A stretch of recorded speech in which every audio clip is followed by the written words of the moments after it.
हमें एक problem given है जिसमें कहा गया है कि हमारे पास एन हार्मोनिक ऑसिलेटर है, ठीक है, जिसका हैमिल्टोनियन हमें गिवन है that is equals to minus H का स्क्वायर डिवाइडेड बाय एम,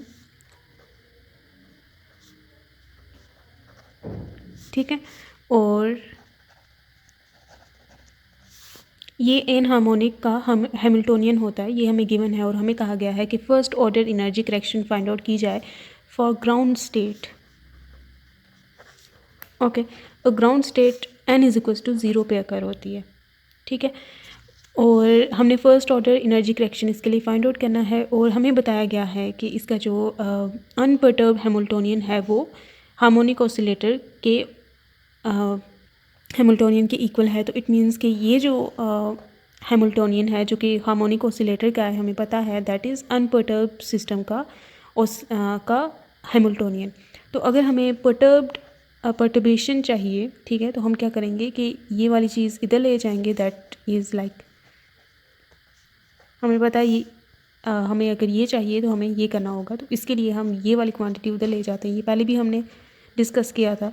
तो हमारे पास पर्टर्बेशन का जो पर्टर्बेशन जो है वो इस चीज़ के इक्वल आ जाएगी। अब हमें फर्स्ट ऑर्डर एनर्जी करेक्शन चाहिए, तो हमें पता है कि इसका फॉर्मूला क्या होता है।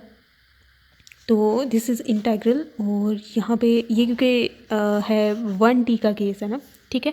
इसमें जो हैमिल्टोनियन और जो केसेस डिस्कस करने के लिए कहा गया है दैट आर फॉर 1 डायमेंशन, ठीक है, x के लिए। तो हम यहाँ पे 1 डायमेंशन को लेकर चल देंगे। तो यहाँ पे साई एन ऑफ 0 था हैमिल्टोनियन, और साई एन ऑफ 0 यहाँ पे इसका कॉम्प्लेक्स कंजुगेट था। और यहाँ पे जो dx लेंगे और limit of integration whole space की बात करें तो -∞ टू इन्फिनिटी जाता है फॉर x। ओके, तो यहाँ पे हमें ग्राउंड स्टेट के लिए फाइंड आउट करना है। तो इट मीन्स यहाँ पे n इज इक्वल्स टू 0 हम पुट करेंगे, और यहाँ पे मैं 0 इसे कर देती हूँ। तो ये जो हैं ये अनपर्टर्ब्ड सिस्टम के ग्राउंड स्टेट के वेव फंक्शंस हैं, और दैट इज़ हार्मोनिक ऑसिलेटर के ग्राउंड स्टेट के wave functions which are equals to psi n psi 0 जो होता है वो इक्वल होता है ये वाला डिग्रीज को शो कर रहा है 0th order solution which is unperturbed का wave function, that is equals to c naught times e to the power minus alpha x square divided by 2, जिसमें c नॉट जो है that is in turn equals to alpha by pi, ठीक है, e to the power minus alpha x square divided by 2, ये इसके equal है। तो हमने ये अब इसका साइज स्टेटिक भी फाइंड आउट करेंगे तो वो यही आएगा क्योंकि इसमें आयोटा है ही नहीं, ठीक है। तो और एच प्राइम की वैल्यू भी हमें पता चल चुकी है, तो हमें इसमें वैल्यूज़ को जस्ट पुट कर देना है। ये जो वेव फंक्शन है ना, ये मैं अगर आपको यहाँ पे दिखा दूँगी कि ये किस तरह से होता है, तो ये इसको ही याद कर लिया जाए, दैट विल बी इनफ, उसकी डिटेल में जाना ज़रूरी नहीं होगा। तो यहाँ पर हम ये फंक्शन अगेन पुट करते हैं। अच्छा, ये इसकी पावर 4th बनती है, सॉरी यहाँ पे 1/4 पावर इसकी आती है, सॉरी, ठीक है, ये होल पावर 1/4 है, इसमें अंडर रूट नहीं बल्कि 1/4 पावर आती है। तो ये एच प्राइम की value which is c(x³ + dx4, और इसी तरह ये जो यहाँ पे अगेन ये आ जाएगा that is alpha by pi की power 1/4 e to the power minus alpha x square divided by 2 और dx, और ये अल्फ़ा बाय पाई ये अल्फ़ा बाय पाई इनकी पावर्स ऐड हो जाएंगी, और पावर्स ऐड होने के बाद ये 1/2 बनेगा, ठीक है।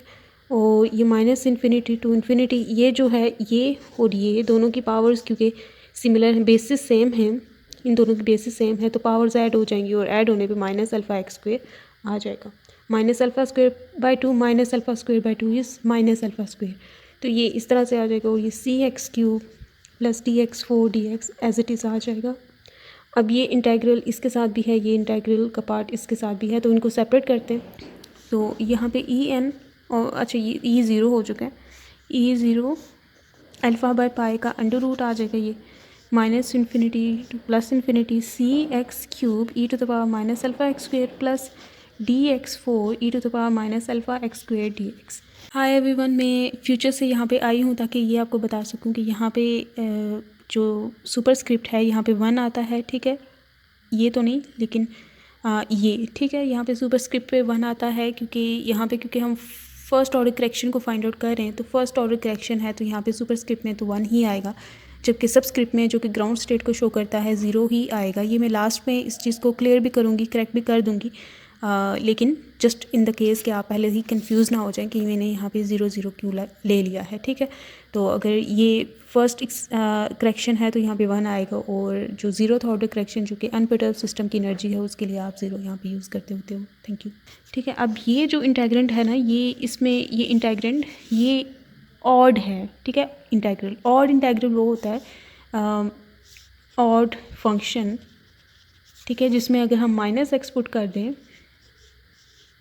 अगर इस इंटेग्रल में हम -x पुट कर दें तो ये -x cube e to the power minus ये -x का स्क्वायर x स्क्वायर ही होगा। तो अगर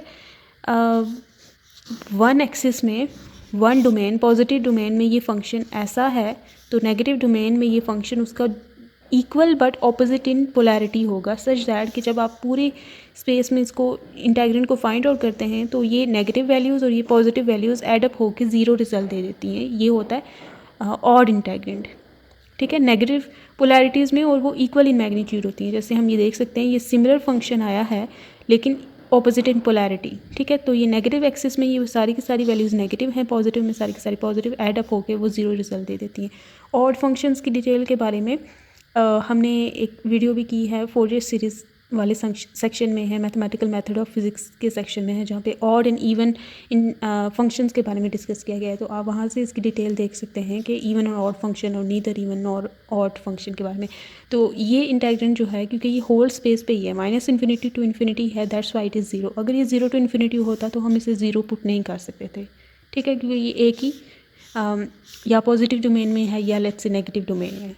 लेकिन अगर नेगेटिव और पॉजिटिव डोमेन इक्वली शामिल हैं, जैसे अगर ये -4 टू +4 सिमेट्रिक लिमिट्स हैं तो ये 0 होगा। अगर ये -2 से 3 तक जा रहा होता तो ये 0 ना होता, ठीक है, क्योंकि इक्वल वैल्यूज़ नहीं आती, इक्वल पॉजिटिव और नेगेटिव वैल्यूज़ ना आती। तो ये सिमेट्रिक अगर डोमेन हो तो ये 0 हो जाएगा integral, but this will be non zero. और इसकी इंटीग्रेशन मैंने एक और वीडियो अपलोड की है, इसी के साथ अपलोड करूँगी, तो वो आपने वहाँ से देखना है कि ये इसकी इंटीग्रेशन कैसे की है, वहाँ से आप देख सकते हैं अगर आप क्यूरियस हैं, वरना आप यहाँ से इसको डायरेक्ट कोट भी कर सकते हैं। डी बाहर आ जाएगा और ये इंटीग्रेशन इसकी अब हमने डायरेक्ट लिखनी है, और इसकी इंटीग्रेशन होती है, ये डी है √α/π, इसकी इंटीग्रेशन 3/4 √ यहाँ पे α² है, π/α होती है, तो ये π/α का √ ये इसके बिल्कुल उलट है, ये कैंसिल हो जाएंगे, तो ये 3d/4 α² हमारे पास 0 डिग्री एनर्जी करेक्शन आ चुकी है। ऑन अल्फ़ा की वैल्यूज़ को पुट किया गया है, जो कि अगर आपको याद है तो इट्स वेल एंड गुड, अगर गिवन है वेल एंड गुड, अगर नहीं भी गिवन तो इट्स ओके टू।